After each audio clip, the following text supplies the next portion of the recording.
أرستا زينام كاب جزناب جزء نعتبتنا زخيد زلوا من سي تجراي كأنزون حسارة مكرون دون قبل فوليك ألس كم زت قلب بريزيدنت ودب سمرت جيتا شوردا قليجوم حدا 250 مليون بر وزاز تجبر اللوم بقطعوا هوسبيتال جزانام لوم علت بعلة تمرقون أبو منبر كوميشن مرت عاد دبوب كوريا بسنكي حصرت دمص كاردي كاب سلطانو كم زلققم تفليطو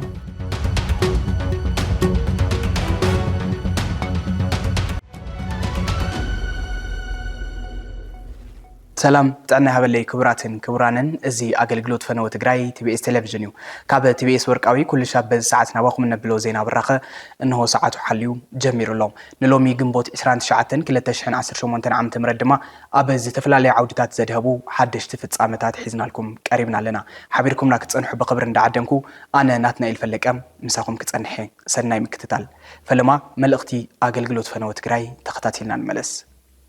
مدلدال مأخلنت نبهراو كبرت حلواتن دحنتن حزب تግራይ اب قبوئن حلافنت النبس وكف ود بهر كوسن ጠንካራ ማእኸል ማለትውን መንግስትነት ከም ዘድሊ በተደጋጋሚ ዝተገለጸ ጉዳዩ ኩሉ ናተይ ዝብሎ መንግስቲ እቲ መንግስቲ ይኹን ዝበለው ወፍሪ ብኩሉ ተቀባልነት ክረክብን ትግራይ አዚዛ ዓድና ጸዊዓ ዝብል ድምዳመ ቅቡልነት ክህልዎን ይገበር መጠሻ እንድልዳለን መንግስትነት አበ ተሳትፎ ሁሉም ኃይልታት እታ ብሄር እዚ ምስረት ምዃኑ ሲዕቡ ትግራይ ንሕብሪ ንብዝሒ ንወፍሪ ንቅርጽን ትሕዝቶን ደቂ ትግራይ ዝመስል ማእኸል ክህልዋ 3 ዓመት ከም ሓንቲ ዕለት ብዙሕ ተዘሪቡ ፕሪቶሪያ ዝሃበን ውስን ጸጋታት ምስሳን ክካል አበ ቅድሚ ጸላትኻ ግርማን ማእገርን ዘለካ ኾንካን ምቕራብ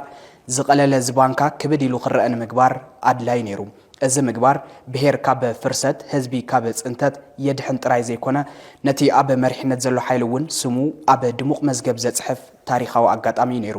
ባኺኑ መኺኑ በኒኑ በዚ ምኽንያት ድሕረ ፕሪቶሪያ ትግራይ ብጸቢብ ናይ መንግስትነት ናይ ቅልውላው መትረብ تحلفلام ازد ما دحننتن حويتن زغبا تግራይ اب افدغ بتناختاتو مخنيات كوينلوم اب وشطاو قلولاون قصال طفاتن زلا تግራይ بزيكان حبري نبزحي نوفرين قرصن تحستون دق تግራይ زمسل ماخل ممسرات زلاق فتح زركبو اي مثلا نتግራይ زحلي نتግራይ زمسل منግስትነት اب مهنات يربارب مدلدال ماخلነት نبهراو كبرت محبرسباو حلافነት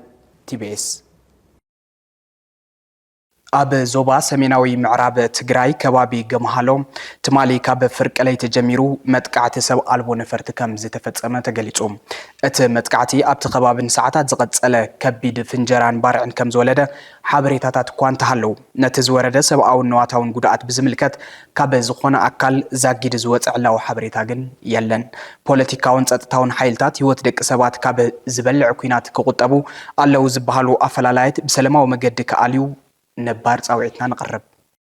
كاب جزناب جزء ناتبتنا زخيد زلو من سي تግራይ كأنزون حسارة مكرون دون قبل فلويك ألس كم زتقلب بريزيدنت ودب سمرت جيتاچو ردا قليصو جيتاچو ردا نزي زبله لومي زجمره خلاي سرع اخوا بيت مخر ودب سمرت ملكيتو اب زسمعو مدره مخانو كاب علاو قصت ودب زترقب حبريتاي ملاقت اتي زجمره خلاي سرع اخوا اب حلف اوارحات زتر اي سرحت تودب زغمغمي تباهيلوم برتع ጎንታት ተጠናሂሮም ንክኸዱን ዝነበሩ ድኹም ጎንታት ድማ ተአልዮም እትውድብ ናብ ዝሐሸ ብራኸን ምስግጋርን ዝዓለመ ገምጋም ክካየድ ምዃኑውን ጌታቸው ረዳ ገሊጹም ስደት መንእሰይ ከበቅዕን ትግራይ ባዳን ምግባር ዝካየድ ዘሎ መገዲ ጠጠው ንኸበልን ሕዝውን ዝተወደበ ቃልሲ አማዚንካ ህዝቢ ትግራይ ሰላም ዝረኽበሉ እዋን ርሑቕ ኣይክኸውንን ከበል ጌታቸው ረዳ ገሊጹም ቀጻይ ቃል ጌታቸው ተኸታቲልና እንመለስ አኺዋታትና ናይ عقم كمبر عقم بتن كون مسلمي بقوم حساباتنا ترلفنا حساباتنا ودينا تلاوتنا نابز حشا نقالسي من قسقاسنا اطول هناتات مفترين نسرح مالدي اوز حلفو 3 4 وارح استفدروا هناتات له بفلاي دحري ترف مرفناي وجل دحرت بهزوز تمارس منግስት ዝብል ድራማ ሞሊሱ ትግራይ ናብ ዳርጋ ናብ ዓቢ ቤት ማእሰርቲ ተغيرሉ ሁነታት ተፈጠረሉ ምስ ፌደራል መንግስቲ ዝነበረ በስ ግዚያው ምሕዳር ብዝብል ዝነበረ ርከቡ ዳርጋ ሚት ዝተቋረጸሉ ሁነታት ኣሎ زي أنا زلوا ترجم أو قمة أدينا قلتفنا هم جرنا أنا أدفانتج جنا نغيره تزيق أيام خطأ قد أتهلو في الله هزل تقرأ حزقاتي وزل مكرا شحن حمش تم يتنساك بمعلتي وصل لك هذا في الله من اسمه حسانات معناتي إذا نقدر زده تزيبنا يو حكام كي ترفه زي حش عدل كنركبنا له من يمن الصومال نقدر زهود له هنا تفتر له سو 3 عامات وصل لهم لإيرترا تقرأ مش تحت عامات زي قد الذي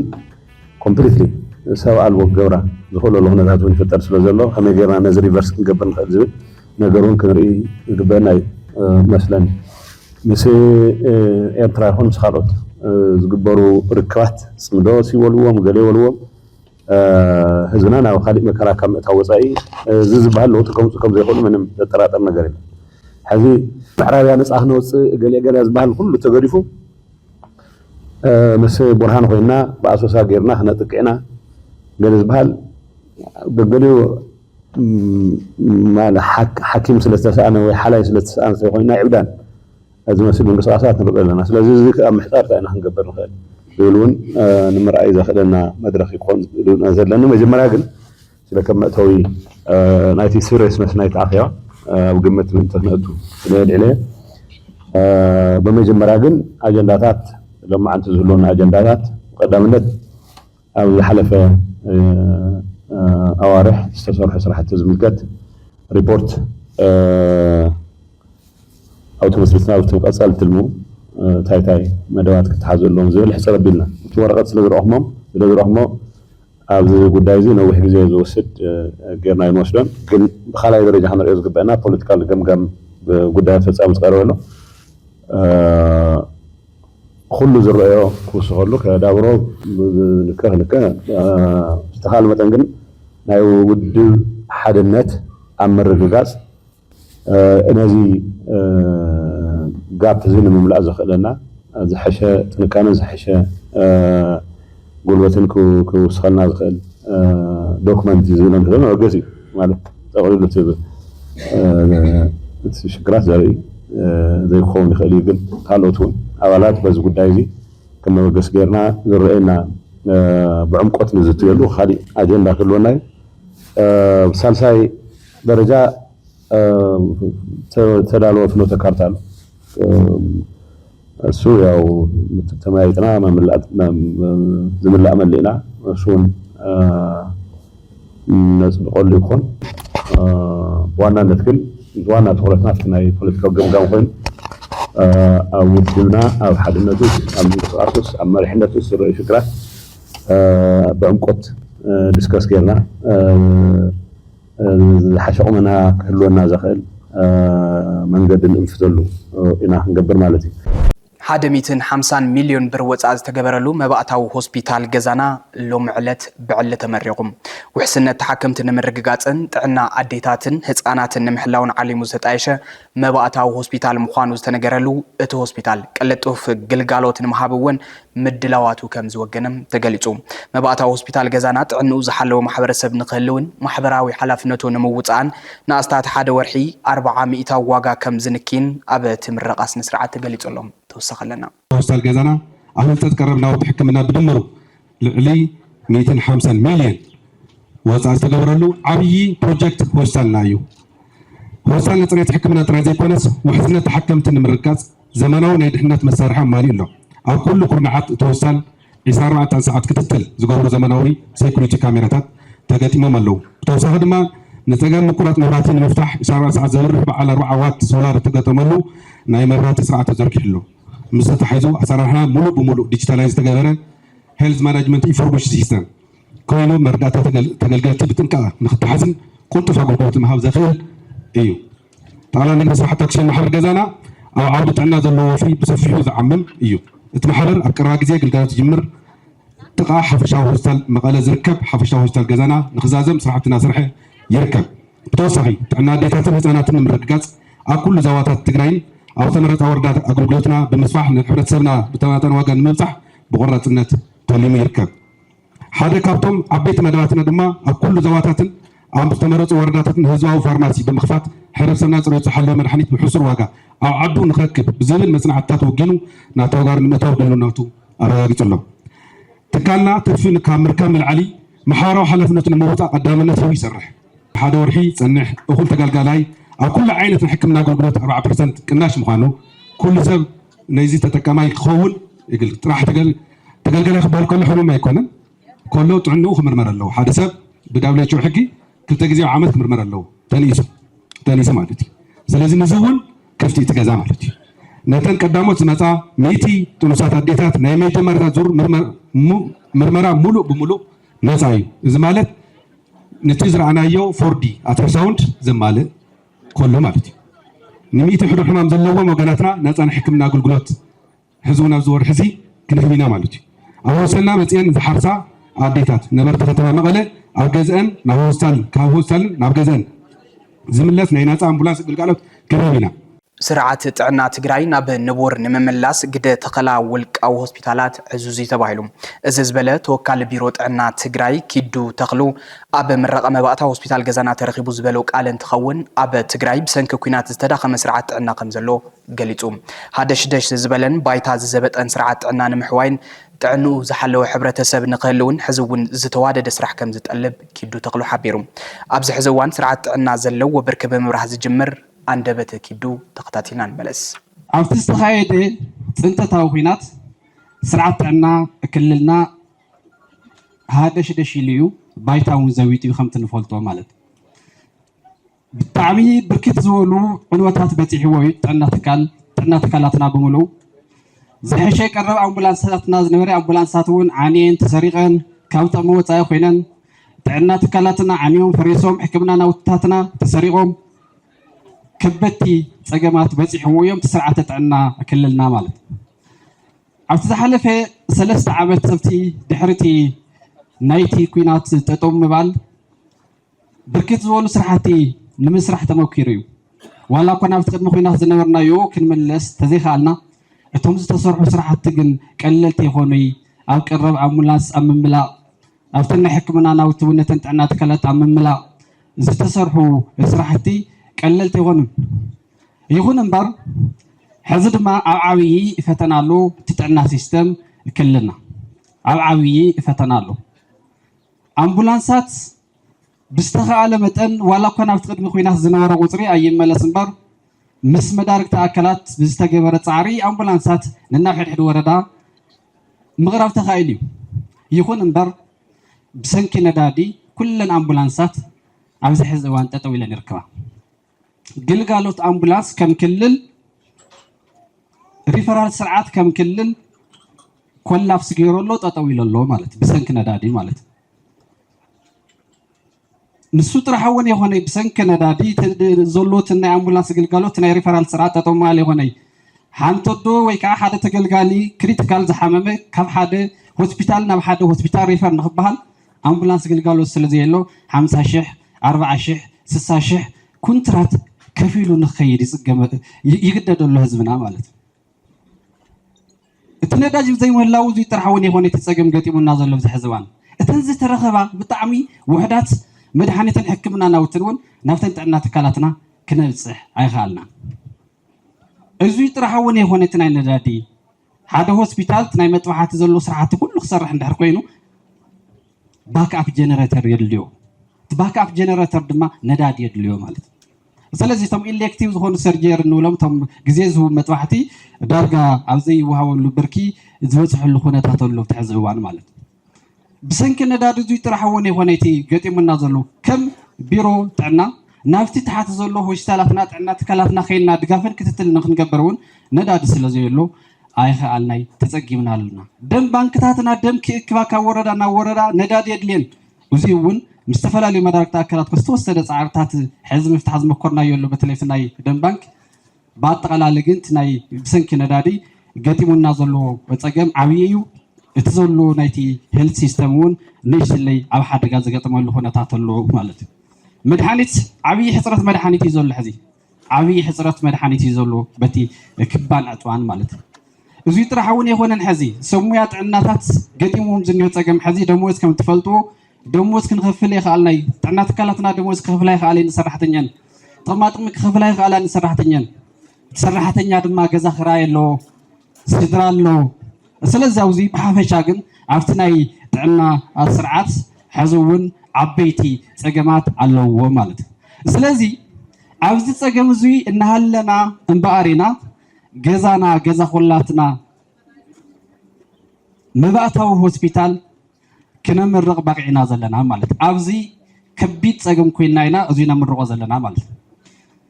መንግስታዊ ትካል ዘይሽፍኖ ናይ ስርዓት ጥዕና ቶም ናይ ፕራይቬት ዘሎ ኦርጋናይዜሽን ወይ ከዓ ቶም ናይ ግል ትካላት ክሽፍንዎ እዩ ትፅቢት ዝግበር ማለት ስለዚ ከምዚኦም ዓይነት ትካላት እንትምረቑ እንተለው ትዕድልቲ እዩ እምበር ከም እቲ ናይ መንግስቲ ትካል እናገደፍካ ናብቲ ፕራይዝ ዝኸይድ መማረፂ እዩ እቲ ገንዘብ ክኸፍል ዝኽእልስ ገንዘብ ከፊሉ ሪፈር ክበሃል ዝነበረ ኣብ ከባቢኡ ዝሕከመሉ ዓብይ መማረፂ እየን ዘን ናይ ፕራይቬት ዘን ናይ ግሊ ሆስፒታላት ዝምረቓ ዘለዋ ማለት ስለዚ እዙይ ዝሐሸ ፅቡቅ መማረፂ እዩ ትሕዚ ኣመሪቕናዮ ዘለና ናይ ገዛና እዙይ ጥራሕ እውን የኮነ ካልኦታት እውን ከምዚ ዓይነት ሆስፒታላት ይምረቕ ኣለዋ እየን ኣቲና እውን ርኢናዮ ኢና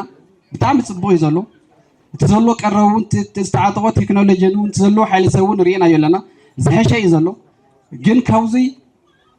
ዓብይ ትፅቢት ንገብር ንሕና ድማ ማለት ሓደ ብተመጣጣኒ ክፍሊት ነቲ ሕብረተሰብና ክኽፍል ፅሬቱ ዝሓለወ ግልጋሎት ክህብ ምሕካም ጥራሕ እውን ዘይኮነ ማሕበራዊ ሓላፍነቱ እውን ክዋፃእ ኣብቲ ዘሎ ገጢመምና ዘለው ፀገማት እውን ንምፍታሕ እጃሙ ክዋፃእ ኢና ትፅቢት ንገብር ከም ገዛና ያው ደጊሜ እንኳዕ ናብዚ የብፅሐና ብምባል ቢሮ ጥዕና ትግራይ ድማ ኩሉ ክገብሮ ዝግባእ ድጋፍን ክትትልን ክገብረልኩም ከም ምዃኑ በዘጋጣሚ መልእኽቲ ክሓልፍ ይደሊ ኣብ ትግራይ ኣጋጢሙ ዘሎ ኩሉ መዳያዊ ቅልውላው ንክእለይን ኩናትን ወረ ኩናትን ጠፊኡ ብሰላማዊ ንፋስ ክትከኣን ኣብ ምእካብ ዓቕሚ ተጋሩ ትኩረት ምግባር ከም ዝግባእ ብተደጋጋሚ ይዝረብ ኣብ ዝተፈላለዩ ክፍለ ዓለማት ዘለው ተጋሩ ፃውዒት ዘተን ሰላማዊ ቃልስን ይቅርቡ ኣብ ዘለውሉ እዋን ፖለቲካዊ መድረክ ትግራይ ናብ ካልእ ፀፍሒ ይቕየር ኣሎ ትግራይ ምድሓነ ትኽእለሉ ብሕታዊ መገዲ ዘተን ምርዳእን ልዝብን ኮፍ ምባልን እምበር ተኹስን ጎነፅን ዘይምዃኑ ትካልና ብተደጋጋሚ ዝሰርሐሉ ዘሎ ኣጀንዳ እዩ እዚ ዝስዕብ ዝተዋደደ ትሕዝቶ ሰላም ቀይሕ መስመር ህዝቢ ትግራይ ናይ ምዃኑ ዝገልፁ ወገናት እኩብ እዩ ተኸታቲልና ንመለስ ኣነ ጉድኣት ክበፅሐኒ ኣይግበሩ በተደራደርና ላ ሰላሙها አንጻራዊ ከምጽና እንዳለ በኢትዮጵያ ይኹን በክልልና ደለዋ ማራር አይኹን ኩሉ መጀመሪያ ኣብ ህዝቦም ዓይኒ ይራይዎ እዝኖም የዳምጽዎ ብልቦም የዳምጽዎ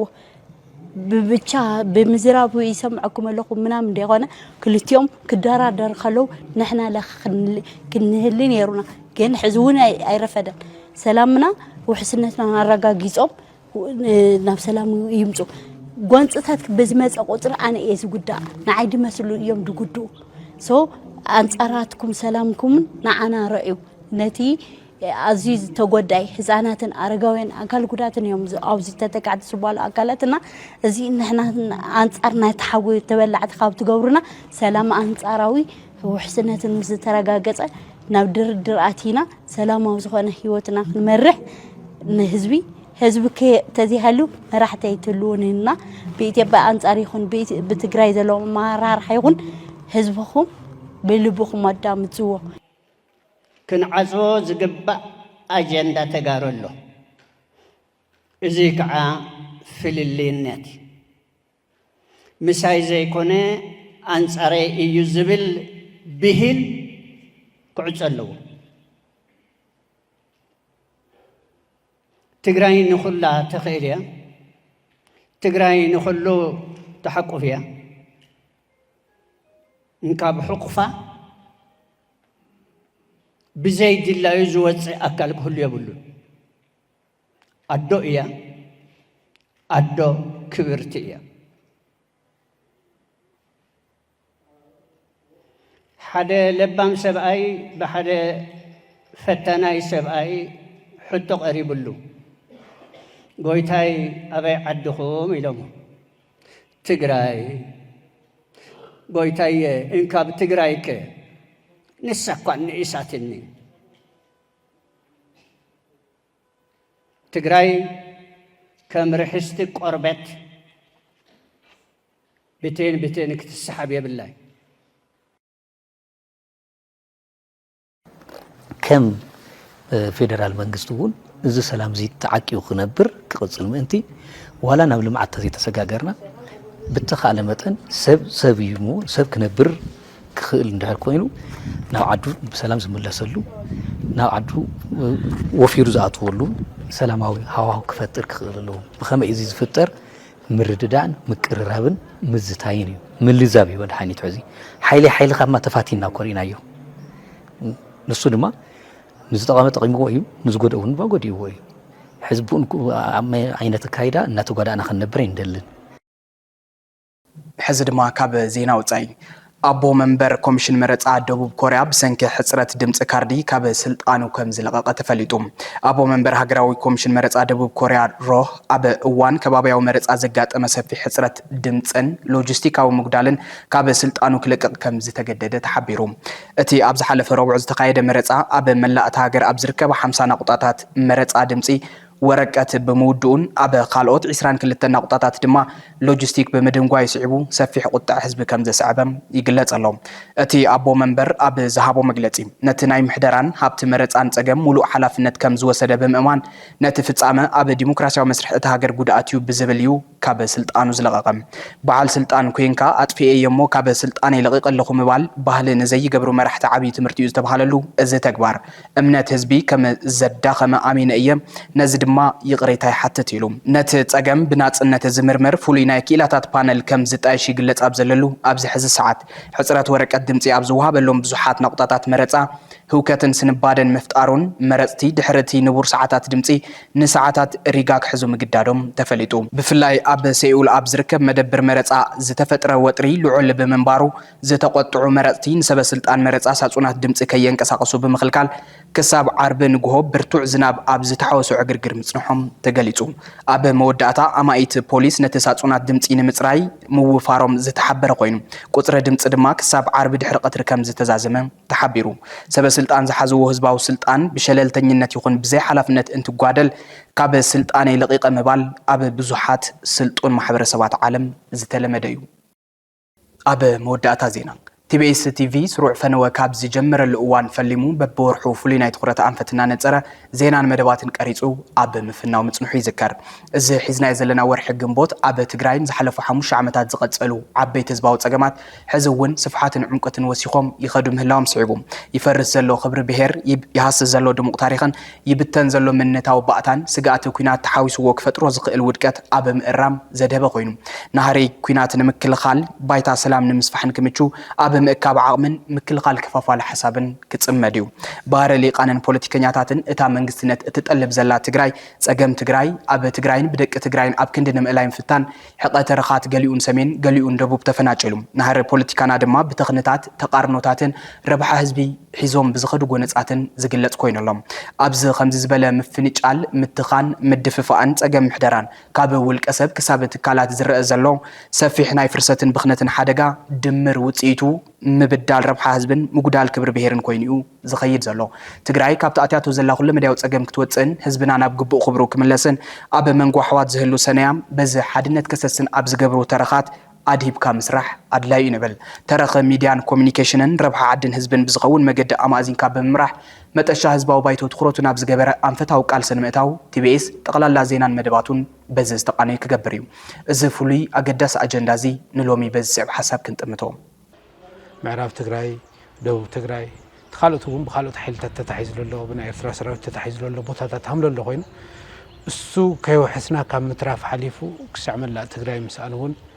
ከኽደና ልኽእል ጸገም እውን ክገጥመና ይኽእል ኢለ ዝሓስብ ኣብዚ ክብለልደሊ ተወለደ ትለሎ መንእሰይ ክዓቢ ክምርዐ ውላዱ ወሊዱ ክርኢ ሰናይ ትምኒተ እዩ ኣብ ቀረባ ግዜ ውሽጠይ እውን ብጣዕሚ ዝሕዘነኒ ምስ ሓደ ሰብ ዝገብሮ ነበርኩ ወግዒ ዓቕምታት ትግራይ ከም ቀደም የለይ ኣብ ልብል ለውቃዕኽዎ ትልረኸብክዎ ምላስ ተስፋ ይገብር ቶም መራሕቲ እሱ ዝሓስቡለይ ኣይኮኑ ኢለ ተስፋ ይገብር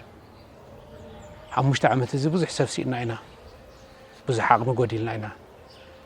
ንምካሓሉ ንተኣማመነሉ ነበርና መኩርዕ ዝኾነ ሰራዊት ተኸፋፊሉ እዩ ሞራል እውን ከምኡ ኢላ ኣምኒ ለብል ምልሰሉ ሰዓት 2013 ወደ 12 ዓመት ወደ 13 ዓመት ወደ 14 ዓመት ወደ 15 ዓመት ልነበረ ህዝብ በጽሑ ኢሉ መልሲ ምስ መለሰኒ ጽልምት ይልኒ በቃ ተስፋ ትግራይ ልባል ነገርስ በከ ተስፋኝ ወዲ ልብል ነገር ስምዒት ፈጢርለይ ምክንያቱም ልልተወለደ ብኩናትና ተዳጎነ ክሓልፍ ልፈቅድ መሪሕነት ክህለ ይደሊ ቶም አዘዝተ ሰራዊት ምስ ደቆም